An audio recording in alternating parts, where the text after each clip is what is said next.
Hello everyone, হ্যারম্যাট 2.0 YouTube চ্যানেলে সবাইকে স্বাগত এবং যারা ফেসবুক পেজ থেকে দেখছো তাদের সকলকেও স্বাগত। আজকে আমরা স্টার্ট করব ক্লাস 11 যে সেকেন্ড সেমিস্টারের যে টপিক রয়েছে ইউনিট 1-এর সিকোয়েন্স অ্যান্ড সিরিজ, সেই টপিকটা আজকে স্টার্ট করব। এর আগের ভিডিওতে আমরা সিলেবাস সম্পর্কে জেনেছি, তো যারা সিলেবাস সম্পর্কে জানো না বা মার্কস ডিস্ট্রিবিউশন সম্পর্কে জানো না তাদের জন্য ডেসক্রিপশনে লিঙ্ক দিলাম, সেখান থেকে তোমরা দেখে নিতে পারবে। তো চলো আমরা আজকে শুরু করা যাক সিকোয়েন্স অ্যান্ড সিরিজ, বা বাংলায় বলা হয় অনুক্রম এবং শ্রেণী। তাহলে সিকোয়েন্স কাকে বলে?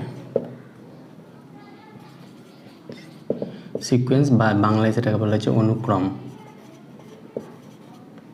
অনুক্রম কাকে বলে? অনুক্রম সিকোয়েন্স হচ্ছে একটা প্যাটার্ন যে প্যাটার্নে কিছু রুলস ফলো করবে। যেমন একটা এক্সাম্পল দিলে বুঝবে, ইউএন একটা সিকোয়েন্স যদি নিই এন, তাহলে এই সিকোয়েন্সটাকে আমরা কী করে লিখতে পারবো? N belongs to natural number. Sequence সবসময় ন্যাচারাল নাম্বার থাকে, যদি এটা ন্যাচারাল নাম্বার থেকে আসে। যদি এটা ম্যাপিংয়ের মাধ্যমে বোঝাই, ক্লাস 11-এর ফার্স্ট সেমিস্টারে ফাংশন অ্যান্ড ম্যাপিং অবশ্যই পড়েছো। ম্যাপিংয়ের মাধ্যমে যদি বোঝাই সিকোয়েন্স কিছু না, একটা ফাংশন যেটা ন্যাচারাল নাম্বার থেকে যে কোনো সেটে হবে। এই সেটটা যদি রিয়েল নাম্বার হয় তাহলে সেটা হয়ে যাবে রিয়েল সিকোয়েন্স, বা আরও যদি কমপ্লেক্স নাম্বার হয় তাহলে কমপ্লেক্স সিকোয়েন্স। এভাবে এই সেটটা চেঞ্জ হতে পারবে, কিন্তু এই ডোমেনটা সবসময় ন্যাচারাল নাম্বার থাকবে।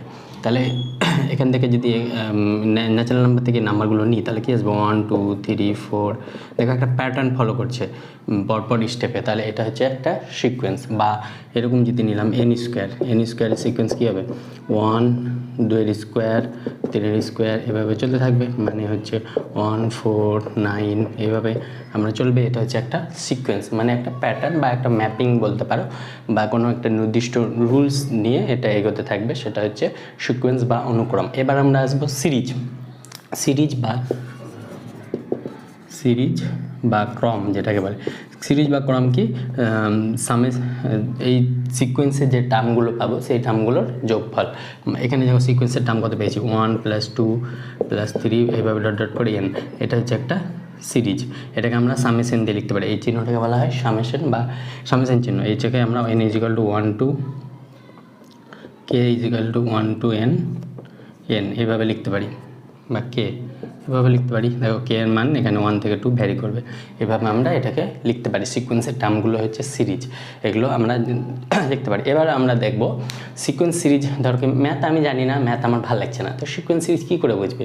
সিকোয়েন্স সিরিজ বোঝার জন্য তোমরা অবশ্যই কোটা ফ্যাক্টরি বা পঞ্চায়েত সিরিজ দেখেছো অবশ্যই। সেখানে দেখো এপিসোডগুলো যদি প্রত্যেকটা আলাদা আলাদা নিই, first episode, second episode, third episode, এগুলো সিকোয়েন্সের এগুলো হচ্ছে একটা সিকোয়েন্সের টার্ম।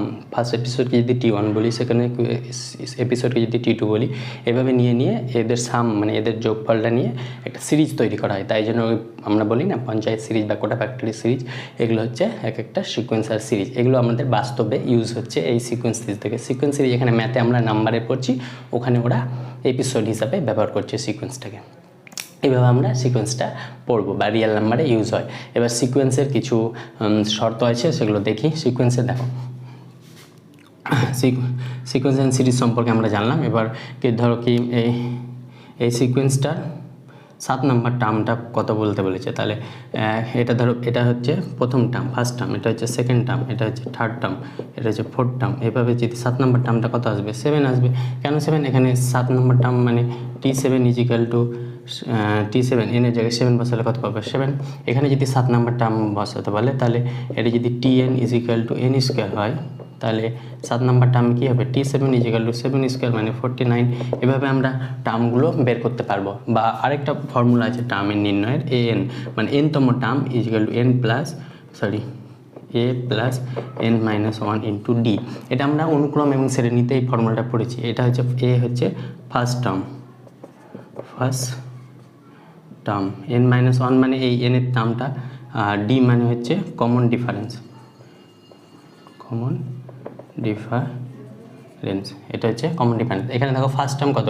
ফার্স্ট টার্ম হচ্ছে a = 1, আর কমন ডিফারেন্স মানে এই দুটো T2 - T1 অথবা T3 - T1, তাহলে d = T2 - T1, d এর মান কত? 1। তাহলে এখানে যদি বসাই an মানে 7 টার্ম, তাহলে a7, n এর মান যদি 7 বসাই তাহলে কত আসবে? 1 + n - 1 মানে 7 - 1 মানে 6 × d মানে 1, তাহলে কত হলো? 1 + 6 = 7। এসে দেখো এটা দেখো এই ফর্মুলা ফেলেও আমরা বের করতে পারছি। এটা হচ্ছে টার্ম বের করার ফর্মুলা। যদি প্যাটার্নটা বুঝতে না পারো তাহলে এইভাবে আমরা টার্মটা সিকোয়েন্সের টার্মগুলো বের করি।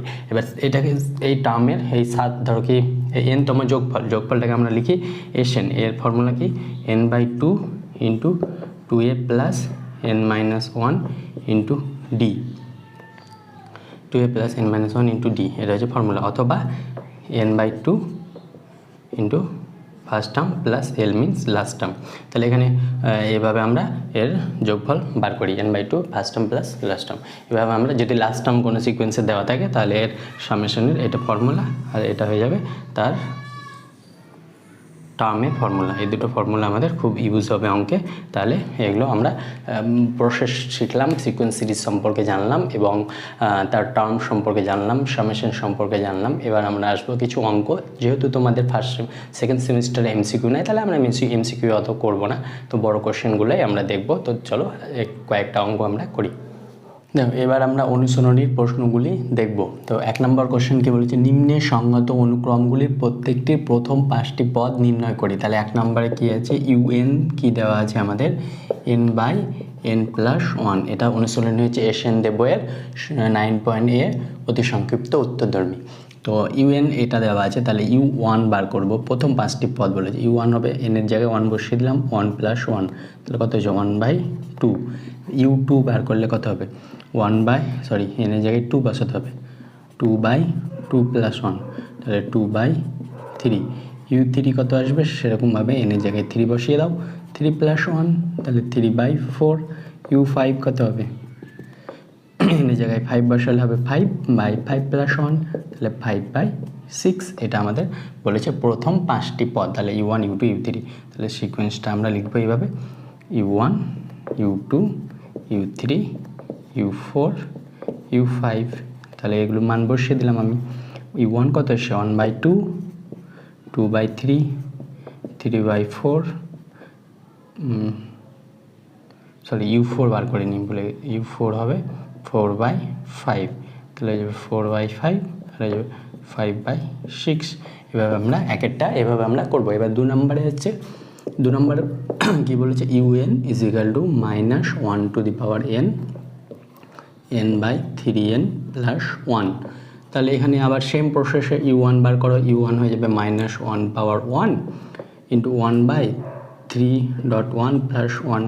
তাহলে -1 করলে অড পাওয়ার হলে মাইনাস হয়ে যাবে, -1, এটা 1/3+1 মানে 4, তাহলে -1/4। এভাবে আমরা u2 বার করি। u2 কত হবে, -1/2/1 ইন্টু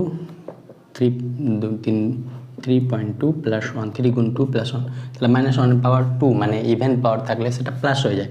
তাহলে +1, 1/3 দুগুণি 6 + 1 7, 1/7, 7। u3 হয়ে যাবে সেম, -1/3 ইন্টু 1/, এখানে যদি n এর জায়গায় 3 বসাই, এখানে n এর জায়গায় 2 হবে, 2/7 হবে। এটা n এর জায়গায় যদি 3 বসাই তাহলে হয়ে যাবে 3/3, 3 × 9 + 1 10, তাহলে এটা -1/3 মানে -3/10। এভাবে যদি u4 বার করি তাহলে -1/4 = 4 ইন্টু 4/4 বসালে 3 × 4 12 + 1 13 = 4/13, কারণ -1/4 হয়ে যাবে প্লাস। u5 যদি বার করি তাহলে কত আসবে, -1/5 ইন্টু 5/, এখানে 5 বসালে 15 আর 1 16, তাহলে হয়ে যাবে, এটা হয়ে যাবে -5/16।